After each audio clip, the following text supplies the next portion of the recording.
हम करेंगे जो ग्लोबल एंड लोकल वेरिएबल्स हैं।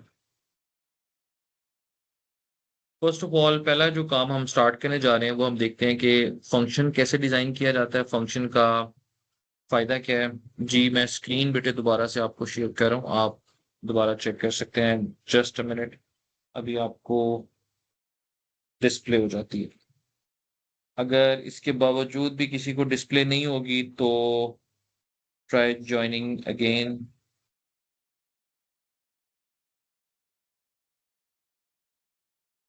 जी मेरी तरफ से अब स्क्रीन डिस्प्ले हो रही है सबको। अच्छा जी, सबसे पहले तो हम देखने जा रहे हैं कि यूजर डिफाइन जो फंक्शन होता है उसका हेडर कैसे बनाया जाता है। कोई भी एक फंक्शन है, फंक्शन की डेफिनेशन लिखता है, वो वर्ड यूज करता है define a function, word use करता है फंक्शन डेफिनेशन। ठीक है जी। अब फंक्शन की जो डेफिनेशन है उसका मतलब है कि फंक्शन हमने डिफाइन करना है। अभी हम एक फंक्शन डिफाइन करने जा रहे हैं जिसके अंदर we are going to calculate the average of two numbers के यूजर हमें पैरामीटर में दो नंबर्स प्रोवाइड करेगा और हमने उसकी वैल्यू जो है, जो एवरेज है, वो रिटर्न करनी है। ठीक। जो फंक्शनैलिटी मैं बनाऊंगा उस फंक्शनैलिटी को फंक्शन में भी हम चेंज करेंगे और उसी चीज का जो प्रोसीजर है वो भी हम डिजाइन करेंगे। फंक्शन कैसे बनेगा, प्रोसीजर कैसे बनेगा, इस चीज को आपने देखना है। सबसे पहले हमारे पास आ जाता है फंक्शन का हेडर, हम लिखते हैं फंक्शन। फिर फंक्शन का नेम हमने मेंशन करना है। लेट से हमने उसका नाम रखा है एवरेज फाइंडर। ये जो नाम हमने रखा है, दिस इज द आइडेंटिफायर, ये फंक्शन का नेम है। इसके अंदर टू पैरामीटर्स हैं, नम वन कॉलन, उसकी डेटा टाइप हमने मेंशन कर दी है, आगे फर्दर इंटीजर है। फिर उसके बाद है नम टू कॉलन इंटीजर, ये आगे फर्दर उसकी डेटा टाइप आ गई। और फिर फंक्शन जो आपको वैल्यू रिटर्न करेगा वो डेटा टाइप आपने मेंशन करनी है। फंक्शन और प्रोसीजर में जो सबसे बेसिक डिफरेंस है वो यही है कि हम यहाँ पे एक वैल्यू रिटर्न कर सकते हैं जबकि प्रोसीजर के अंदर कोई वैल्यू रिटर्न नहीं होती। Function always return a single value but procedure आपको कोई भी वैल्यू रिटर्न नहीं करवाता। तो यहाँ पे अभी आपके सामने जो स्क्रीन के ऊपर मौजूद है average finder, this is what we call the function name. ये num one and num two, ये दोनों हमारे पास पैरामीटर हैं। पैरामीटर क्या होते हैं? पैरामीटर होते हैं वो पाइपलाइंस जहां पे फंक्शन के अंदर वैल्यू इनटेक की जाती है, जहां पे फंक्शन के अंदर हम वैल्यू लेके आते हैं फंक्शन के बाहर से। ठीक है। अब ये अगर हमारे पास मौजूद नहीं होगी तो फंक्शन के अंदर वैल्यूज नहीं आ सकती। तो इनके अंदर वैल्यूज को लाने के लिए, फंक्शन के अंदर वैल्यू को लाने के लिए हमें इसके लिए जरूरी है कि हम इसको मेंशन करें। अच्छा, अब अगर हमारे पास दो वेरिएबल्स हैं तो दोनों की जो डेटा टाइप्स हैं वो आप लोगों ने अलग अलग से मेंशन करनी है। ऐसा नहीं हो सकता कि आप ये लिख दें कि num one comma num two colon integer. जो पैरामीटर आप डिक्लेयर करते हैं उन पैरामीटर्स के अंदर जो आपकी जो डेटा टाइप्स हैं उन दोनों को, डेटा टाइप्स को आपने अलग से सेपरेटली मेंशन करना है। नम वन की डेटा टाइप आपकी अलग आएगी, नम टू की जो डेटा टाइप है वो आपकी अलग आएगी। और उसके बाद ये जो हमने लिखा है रिटर्न रियल, इसको हम कहते हैं कि ये हमारी फंक्शन रिटर्न टाइप है। कि जब आपको फंक्शन कोई एक वैल्यू रिटर्न करेगा एट द एंड, जब फंक्शन ने अपना सारा काम कंप्लीट कर लिया होगा, जो फंक्शन आपको वैल्यू रिटर्न करेगा उसकी डेटा टाइप क्या होगी, ये कि हमने अभी पूरा हेडर जो है वो डिफाइन कर लिया। अच्छा, इसके बाद अगला जो काम है वो है कि अब हमने इसमें कोई एक वेरिएबल डिक्लेयर करना है। क्या हम फंक्शन के अंदर कोई वेरिएबल डिक्लेयर कर सकते हैं? Yes we can do that. यहाँ पे मैं लिख रहा हूँ डिक्लेयर, लेट से मैंने उसका नाम रख दिया है जी एवरेज। एक बात आप लोगों ने याद रखनी है कि वो वेरिएबल जो आपने, जो आइडेंटिफायर किसी एक वेरिएबल के लिए, किसी फंक्शन के लिए आपने यूज कर लिया है वन टाइम, आप उसको दोबारा यूज नहीं कर सकते। जैसे मैंने एवरेज फाइंडर जो है वो एक फंक्शन का नाम रख लिया है, that average finder name can not be use as a identifier for a variable और एनी अदर थिंग। ठीक हो गया? इस चीज को आपने मेमोराइज करना है, ये याद रखनी है आपने बात के, अगर फंक्शन का नाम आपने एवरेज रख दिया है तो आप उसको दोबारा किसी वेरिएबल के नाम के तौर पर यूज नहीं करवा सकते। तो जो नाम किसी एक वेरिएबल का हो गया वो नाम किसी दूसरे वेरिएबल का नहीं होगा, ये याद रखना। अच्छा जी, अब अगले काम की तरफ चलते हैं। अब यहाँ पे जब भी हम एक फंक्शन के अंदर, जैसे ये फंक्शन है, इस फंक्शन के बॉडी के अंदर मैंने एक वेरिएबल जो है वो डिक्लेयर किया। इस वेरिएबल को हम कहते हैं कि ये हमारा एक लोकल वेरिएबल है। किसी भी एक प्रोसीजर, किसी भी एक फंक्शन के अंदर जो वेरिएबल हम डिक्लेयर करते हैं उसको हम कहते हैं कि वो हमारा लोकल वेरिएबल है। ठीक है? अच्छा, लोकल वेरिएबल जो होता है उसकी सिग्निफिकेंस क्या है? लोकल वेरिएबल जो है वो हम ये कहते हैं कि वो वेरिएबल है जो सिर्फ फंक्शन के अंदर या जो मॉड्यूल है सिर्फ उसी के अंदर हम यूज कर सकते हैं। यानी अगर मैं इसको कहूं कि मैंने इसको फंक्शन के बाहर कहीं पे यूज करना है तो वो यूज नहीं होगा। इसका जो स्कोप है इसको हम कहते हैं कि this is also called the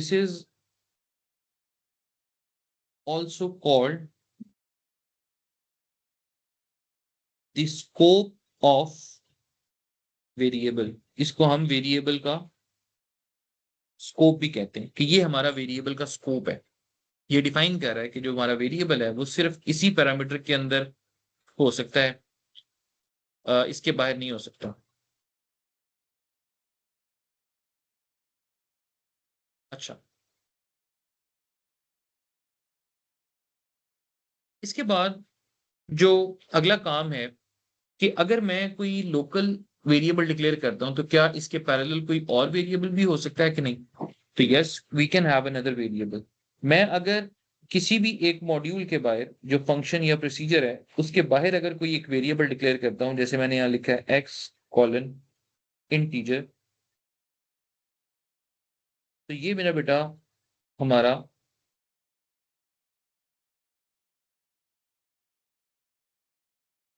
global variable बन जाता है। और ग्लोबल वेरिएबल वो होता है जिसको आप कहीं भी यूज कर सकते हैं। यानी आप उसको एक फंक्शन के अंदर भी यूज किया जा सकता है, उसको आप किसी दूसरे फंक्शन में भी यूज कर सकते हैं, मल्टीपल मॉड्यूल्स के अंदर, मल्टीपल फंक्शन, मल्टीपल जो हमारे प्रोसीजर्स होते हैं उसके अंदर यूज किया जा सकता है। लेकिन जो लोकल वेरिएबल होता है वो सिर्फ और सिर्फ फंक्शन के अंदर यूज हो सकता है, प्रोसीजर के अंदर यूज हो सकता है, उसके बाहर उसको हम यूज नहीं कर सकते। This is the basic difference, याद रखना आपने। अब हम चलते हैं वापस अपने क्वेश्चन की तरफ कि हमने दो नंबर्स लेने थे, पैरामीटर में दो नंबर्स आ गए। अब हमने क्या करना है, हमने उनकी एवरेज फाइंड करनी है। और एवरेज फाइंड करने के लिए हम यहाँ पे क्या लिखेंगे? एवरेज। हमने यहाँ पे दो वेरिएबल्स थे, इन दोनों को ऐड करना है। इन दोनों वेरिएबल्स को हम ऐड करते हैं, num1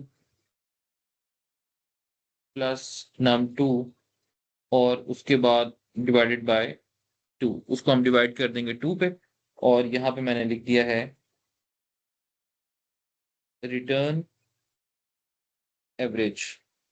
ये मैंने कोशिश की है कि सिंपल सा एक कोड लिखा जाए ताकि हमें फंक्शन की समझ आ जाए कि फंक्शन बेसिकली काम करता क्या है, फंक्शन चलता कैसे है। ठीक है? तो ये बेसिकली क्या हो गया कि ये फंक्शन की जो डेफिनेशन है वो कंप्लीट हो गई है कि आपने एक फंक्शन डिफाइन कर लिया। अगला पार्ट ये है, how to call a function. अब फंक्शन बन गया है, अब फंक्शन को हमने यूज भी तो करना है। यूज कैसे करेंगे फंक्शन को? यूज कैसे करना है, कॉल कैसे करना है? फंक्शन को यूज करने के लिए हम सबसे पहले क्या लिखते हैं? We need to write the name of the function. Function का नाम जो है वो हमारे पास मौजूद है, एवरेज फाइंडर। और ब्रैकेट के अंदर मैंने यहाँ पे पास कर दिया है 7,92। ये मैंने वैल्यू इसमें पास कर दी। ठीक है? अब ये कॉल हो गया। ये फंक्शन है, ये प्रोसीजर है। अब हमें कैसे पता चलेगा कि अगर किसी यूजर ने या उसने पेपर के अंदर एग्जामिनर ने सिर्फ आपको एक बता दिया है कि अच्छा ये पैरामीटर इसके अंदर पास हुए हैं, तो आप बताएं कि ये फंक्शन कॉल है या प्रोसीजर कॉल है। जो फंक्शन कॉल होती है that can be used in an assignment statement, जैसे कि मैं यहाँ पे अगर इसको y में सेव करना चाहूँ तो ये हो सकता है। लेकिन जो प्रोसीजर कॉल होती है that can not be use in an assignment statement, ये बात आपने बड़ी इंपॉर्टेंट है, याद रखनी है। जो फंक्शन कॉल होती है उसको हम यूज कर सकते हैं, मैं यहाँ पे लिख भी देता हूँ। Function call can be use in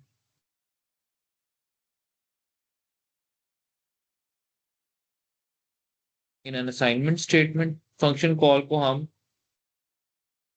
assignment statement के अंदर यूज कर सकते हैं, बट प्रोसीजर कॉल जो होती है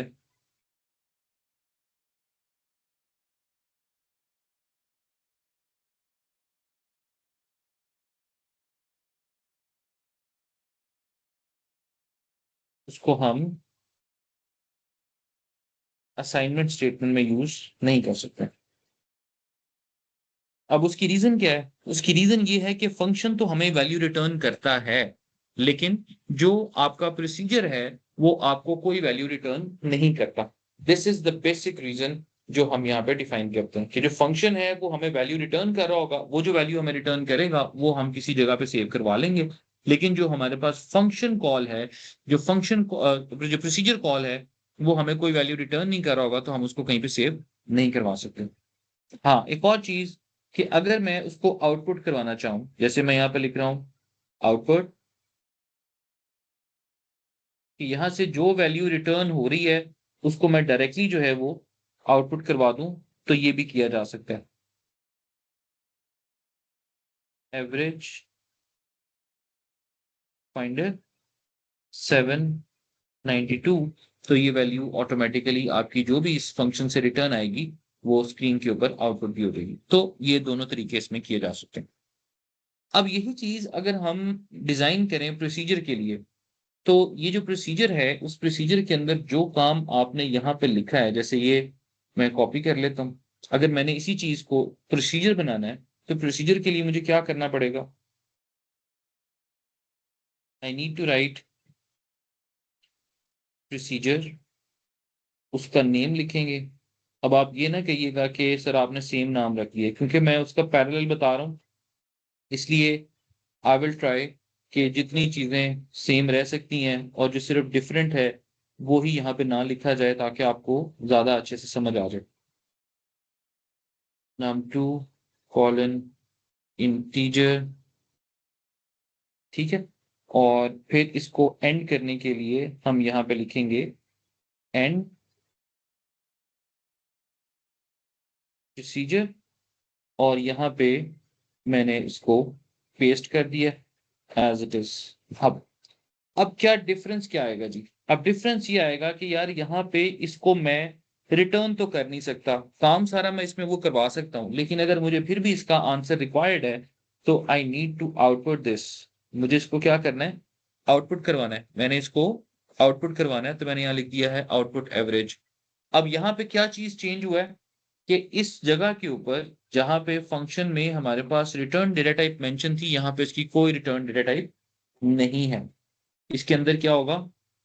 नो रिटर्न डेटा टाइप, यहाँ पे ये नहीं होगा। और अगर आपको कोई चीज चाहिए आंसर में, रिक्वायर्ड है आपको आंसर, तो वो आंसर आप जो है यूज करेंगे आउटपुट स्टेटमेंट के तौर पर स्क्रीन के ऊपर डिस्प्ले करवाने के लिए। अब आ जाते हैं जी, how to call a procedure, कि हम प्रोसीजर कैसे कॉल करते हैं, डिफरेंस क्या होगा दोनों में। जब भी कोई प्रोसीजर कॉल होता है तो फर्स्ट ऑफ ऑल हम उसके साथ एक तो नाम उसका लिखते हैं, एवरेज फाइंडर, ये इसका नेम है। इसके अंदर मैंने पैरामीटर पास किए हैं दो, 92। अब इसके साथ एक कीवर्ड हम ऐड करते हैं कॉल का। ये जो कॉल कीवर्ड है, this is the basic distinction between function call and a procedure call.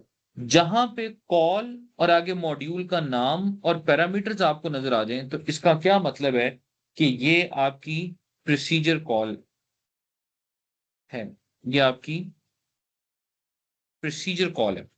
अब आप इस प्रोसीजर कॉल को असाइनमेंट स्टेटमेंट में यूज नहीं कर सकते बिकॉज ये आपको कोई वैल्यू रिटर्न ही नहीं कर रहा। तो जब आपको ये वैल्यू रिटर्न ही नहीं करेगा तो आप किसी वेरिएबल को क्या असाइन करेंगे? तो इसलिए हम इसको कॉल करेंगे और कॉल करके सिर्फ उसने जो आउटपुट करना होगा वो कर देगा। अच्छा जी, अब आगे चलते हैं एक और पॉइंट की तरफ। ये था टोटल फंक्शन, हमने यूजर डिफाइन फंक्शन भी बना लिया और फिर हमने इसके साथ जो था इसका प्रोसीजर भी डिफाइन कर लिया। इसके अलावा फर्दर आपका सिलेबस का स्कोप इससे ज्यादा फर्दर आगे नहीं जाता। इतनी वो चीज है जो आपको वो कहता है कि आपने इसको करना है। अब थोड़ा थोड़ा सा आगे चलते हैं और आगे चलने में जो इम्पोर्टेंट चीज है वो है सॉर्टिंग वाला पॉइंट। बच्चों को प्रॉब्लम आती है कि डेटा को हमने सॉर्ट किस तरह से करना है। जब हम सॉर्टिंग की बात करते हैं तो हमारे पास एक एल्गोरिदम है जिसको हम कहते हैं बबल सॉर्ट। ठीक है। अब बबल सॉर्ट में एक अगर हमारे पास अरे गिवन है और उस अरे के अंदर नंबर्स पड़े हुए हैं और एक अरे ऐसी है जिसके अंदर हमारे पास कुछ स्ट्रिंग्स पड़ी हुई हैं तो हम उनको कंपैरिजन किस तरह से करेंगे? ये एक अरे है 1 2 3 4 5। इस अरे का जो नेम है दैट नेम इज डेटा और इसके अंदर वैल्यू पड़ी हुई है 11। यहाँ पड़ा हुआ है -7, यहाँ पड़ा हुआ है 0, यहाँ पे -2 और यहाँ पे पड़ा हुआ है जी -8। हम चाहते हैं कि हमारा जो डेटा है वो असेंडिंग ऑर्डर के अंदर अरेंज हो जाए। हमने अपने डेटा को असेंडिंग ऑर्डर के अंदर अगर अरेंज करना है तो फिर हमें क्या करना चाहिए? हमें इसमें कंपैरिजन करना है। जैसे 11 को कंपेयर करेंगे -7 से, अगर पहला डेटा आइटम दूसरे लोकेशन पे पड़े हुए डेटा से ग्रेटर है तो हमें उसको स्वैप कर देना। ठीक है, ओके। अब ये तो हो गया, लेकिन अगर हमारे पास कोई एक ऐसी अरे आ गई है जिस अरे के अंदर हमारे पास नेम्स पड़े हुए हैं, ठीक है, ये एक हमारे पास 1D अरे ही है, हम 1D अरे की बात कर लेते हैं। इसमें 1 2 3 4 और 5 हमारे पास 1 इंडेक्स है, 2 इंडेक्स है, 3 है, 4 है, 5 है। इस अरे का नाम है नेम्स और यहाँ पे हमारे पास नेम पड़ा हुआ है जमाल। फिर यहाँ पे नेम पड़ा हुआ है बशीर। यहाँ पे है जी अजमल। यहाँ पे है जी क्या करें जी सारा। और यहाँ पे है जी आपके पास पेपर के अंदर एक नेम आया हुआ जी तारा। ये कर लेते हैं, ये नेम्स आ गए। अच्छा, अब बच्चे कंफ्यूज हो जाते हैं सर ये अल्फाबेट्स कैसे कंपेयर करेंगे? अब इतने सारे अल्फाबेट्स हैं, ये कैसे कंपैरिजन होगा? तो मेरे बेटे आप लोगों ने इस चीज की परेशानी में नहीं पड़ना कि कंपैरिजन किस तरह से होगा। जिस तरह कंपैरिजन आप यहाँ पे कर रहे हो, जैसे मैं यहाँ पे अगर लिखता हूं मैंने अगर असेंडिंग ऑर्डर में करना है तो मैं इस तरह से कंपैरिजन कर रहा हूँ कि डेटा 1 को कंपैरिजन करना है with the value of data 2, यानी कि फर्स्ट इंडेक्स के ऊपर जो डेटा आइटम पड़ा हुआ है उसको दूसरे इंडेक्स पे पड़े हुए डेटा आइटम के साथ कंपेयर कर लो। तो वो नंबर ऑटोमेटिकली आपके पास अ, जो है वो कंपैरिजन हो जाएगा। अच्छा, अब जब हम उसके अंदर जाएंगे स्ट्रिंग्स के अंदर तो तब हमारे पास क्या कंपैरिजन होगा? अब वहां पे भी हमने इस चीज को देखना है कि आपका जो कंपैरिजन है वो बिल्कुल एज इट इज चलेगा। आपने इस चीज को नहीं नोट करना कि अच्छा कंपैरिजन मैं अल्फाबेट का खुद करूं, मैं इसमें से सेपरेट करूं, कोई डेटा उठाऊं, नहीं। आपने अगर असेंडिंग ऑर्डर में करना है इसमें आपने एक बात याद रखनी है कि जो ए होता है वो सबसे स्मॉलेस्ट कैरेक्टर होता है, जो जेड होता है ये आपका सबसे लार्जेस्ट कैरेक्टर होता है। ये जो वैल्यू होती है ये इस तरह से आती है, ए इज द स्मॉलेस्ट, क्योंकि इसकी जो आस्की वैल्यू है, इसका जो आस्की कोड है अगर आप उसको देखें तो वो 65 है ए का, लेकिन जो जेड है उसका आस्की कोड क्या है? That is 90। तो 65 is the smallest value.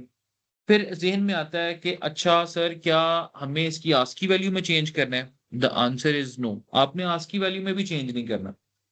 If you are required to arrange your data in ascending order of names, all you need to do is to write that statement as you were writing for integers, and it will automatically be compared. अब जमाल बशीर से greater है कि नहीं हमें कैसे पता चलेगा?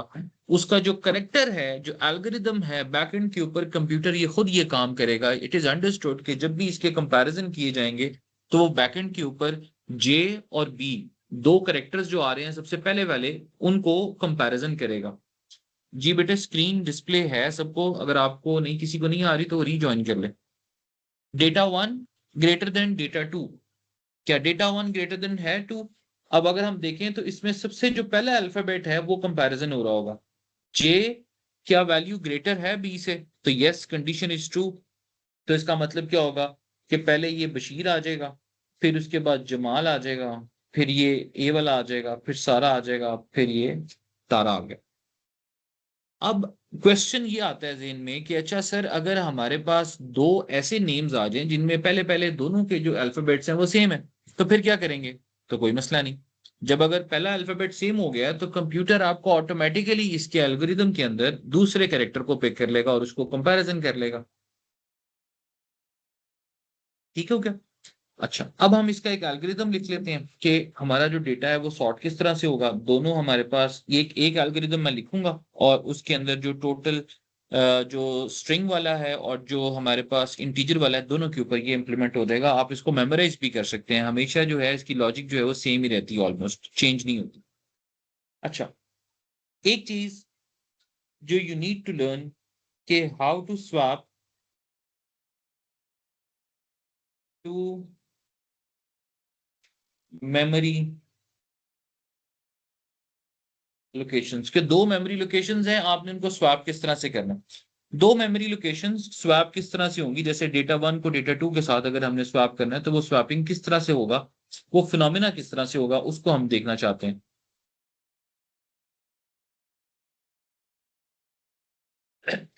अब जब भी हमारे पास दो मेमोरी लोकेशन है तो दो मेमोरी लोकेशन के लिए हम क्या करते हैं, एक थर्ड वेरिएबल को यूज करते हैं। वो जो थर्ड वेरिएबल है वो हमारे पास एक टेम्परेरी वेरिएबल के तौर मेमोरी के तौर पर यूज होता है। जैसे अगर मैंने किसी अरे के दो एलिमेंट्स को स्वैप करना है तो first of all what I am going to do is कि मैं पहला वाला जो मेमोरी लोकेशन है उसका डेटा सेव करवाता हूं एक टेम्परेरी वेरिएबल के अंदर।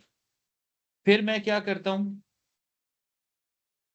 डेटा वन के अंदर सेव करवाता हूं डेटा टू को, ठीक है, और फिर मैं सेव करवाता हूं डेटा टू के अंदर टेम्परेरी वेरिएबल को जिसके अंदर हमारे पास डेटा वन का डेटा पड़ा होता। ये तो हो गया अरे के साथ। अब एक प्रैक्टिकल करके भी देख लेते हैं कि हम ये सपोज करते हैं कि एक वेरिएबल है हमारे पास, उसमें 7 पड़ा हुआ है, एक वेरिएबल है हमारे पास उसमें पड़ा हुआ है 10।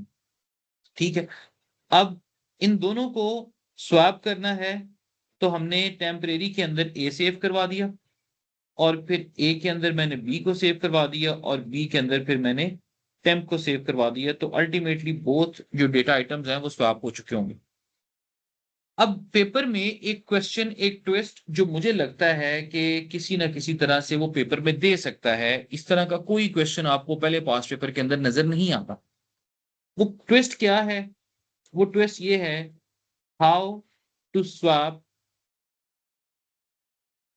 To memory locations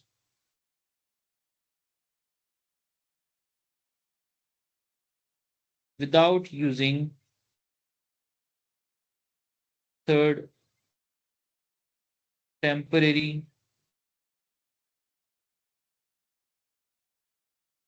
location. कि हमने दो वेरिएबल्स को स्वैप तो करना ही है लेकिन हम स्वैप इस तरह से करवाना चाहते हैं कि उसके अंदर जो थर्ड वेरिएबल है वो यूज ना हो।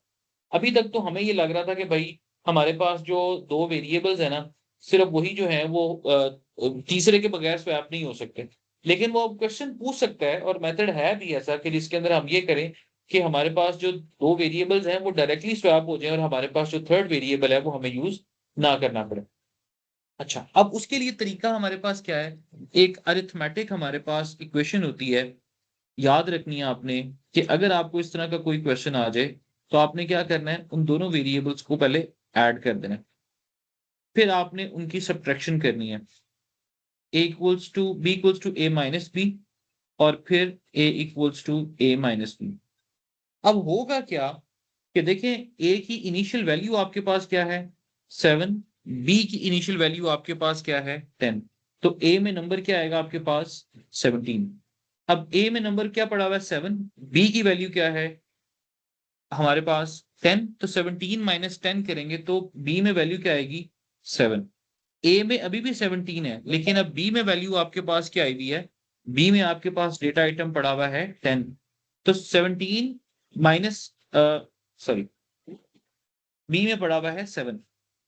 17 माइनस 7 करेंगे तो अब ए में वैल्यू क्या आ जाएगी? 10। तो अब आप देखें कि इन तीन इक्वेशन से जब आप अपने डेटा को गुजारते हैं तो ऑटोमेटिकली आपके पास आपका जो डेटा है वो सॉर्ट हो चुका होता है।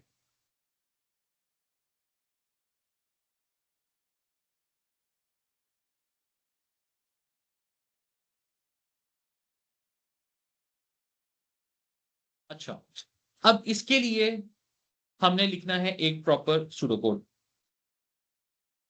अब प्रॉपर सूडोकोड जो है वो हम इसका डिफाइन करने जा रहे हैं। हमेशा एक बात याद रखनी है कि जब भी हमारे पास कोई भी इस तरह का कोड आता है, वो हम इस तरह से लिखते हैं कि जो भी हमारे पास मैक्सिमम लोकेशन होती है उससे एक कम वहां तक हम उसकी आइटरेशन चलाते हैं। लेट्स से मेरे पास एक वेरिएबल है n, मेरे पास टोटल 5 लोकेशंस है तो मैंने इसका साइज रख दिया 4।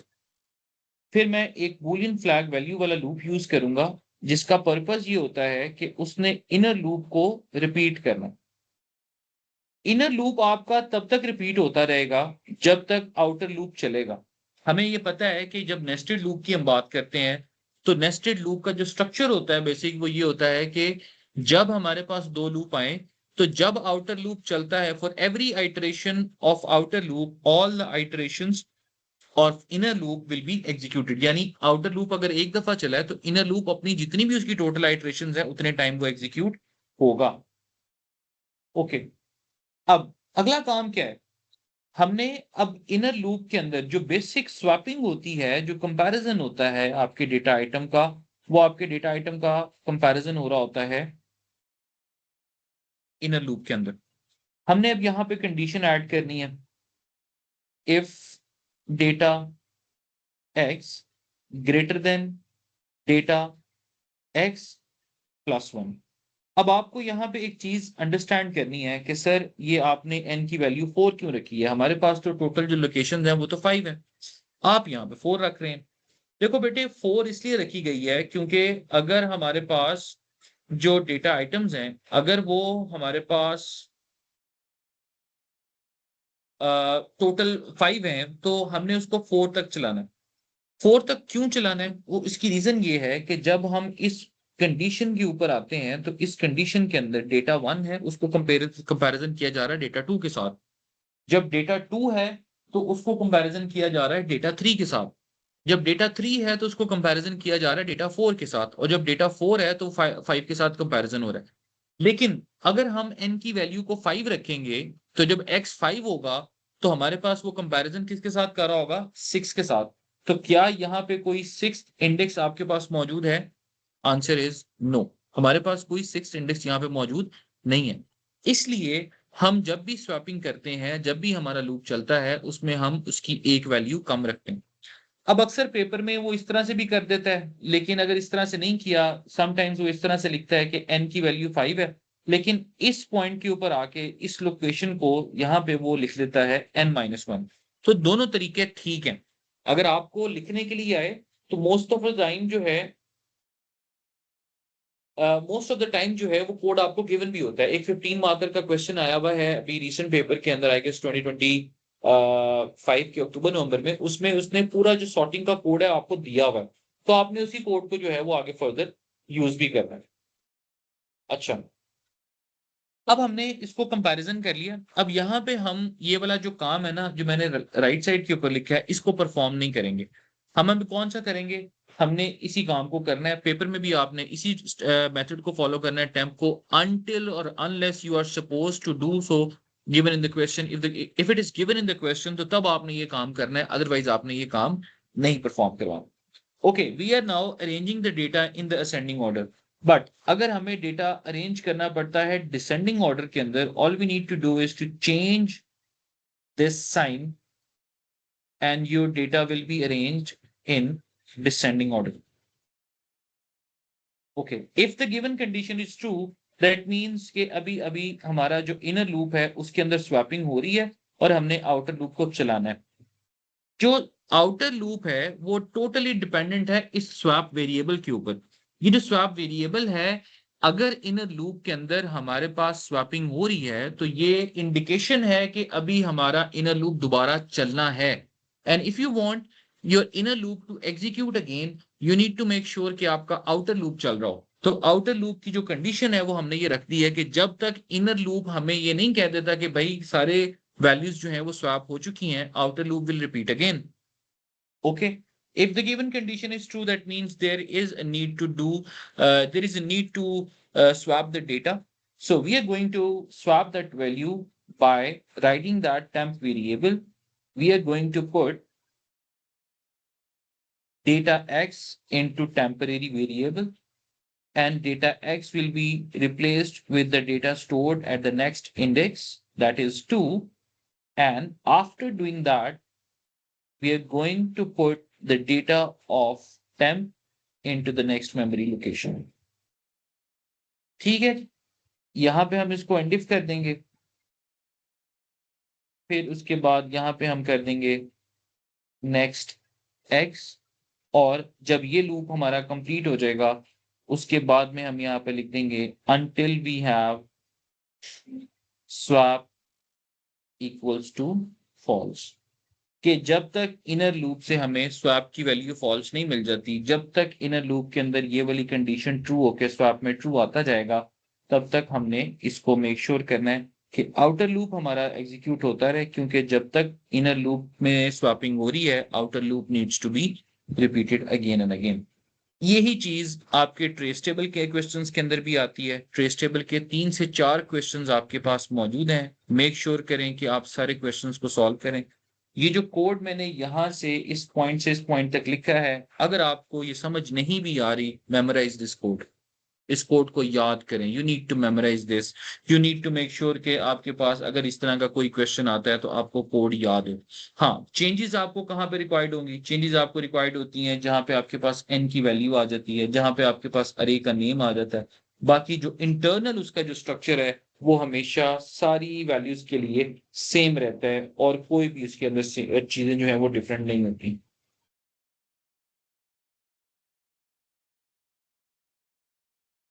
अच्छा जी, फिर इसके अलावा आप लोगों को मैंने कहा था चैप्टर नंबर 7 के अंदर जो वो मौजूद है, आपका जो डेफिनेशंस वाला पार्ट है, उसको मेरा बेटा आपने बड़े ध्यान से बड़ी तवज्जो के साथ करना है। उसके लिए जितने भी आपकी डेफिनेशंस हैं, उसके जो कीवर्ड्स हैं, you need to make sure कि आपको वो जो कीवर्ड्स हैं ना वो मेमोराइज हों सारे के सारे। उसको जितने भी मार्किंग स्कीम्स हैं वहां से आपने एक दफा रीड करना है, और आपने मेक श्योर करना है कि उसमें जो टेक्निकल टर्म्स हैं वो इंक्लूडेड हों। 15 मार्कर क्वेश्चन के लिए आपने याद रखना है कि उसमें जो कमेंट्स हैं वो लिखना बहुत ज्यादा जरूरी है। कमेंट्स कोई बच्चा स्किप ना करे। ठीक हो गया जी? आई गेस के यही कुछ इंपॉर्टेंट चीजें थी जो कि मेरे ख्याल से रहती थी, जो मैंने प्रीवियस क्लास में भी आपसे कही थी। बाकी जो आपके पास अब पोर्शन रह गया, फाइल हैंडलिंग वाला काम मैंने आपको वो पहले बता दिया था, ये वाला हमने उस दिन डिस्कस कर लिया था, फाइल हैंडलिंग हमने कैसे करनी है। फिर उसके साथ जो है फंक्शन प्रोसीजर ये हो गया है, और उसके साथ ये सॉर्टिंग वाला काम। इसके जो स्क्रीनशॉट्स हैं ये मैं आपको शेयर कर देता हूँ। अब आप प्लीज मेक श्योर करें कि इसके जितने भी पास्ट पेपर के क्वेश्चंस हैं उनको सॉल्व करें, और फिर भी अगर कोई प्रॉब्लम आती है तो मुझे जरूर बताइएगा। तो कोशिश करेंगे कि कल भी हम एक जो क्लास है वो अपनी अरेंज करें। ठीक है जी, यहाँ तक आज का सेशन हमारा खत्म हो रहा है।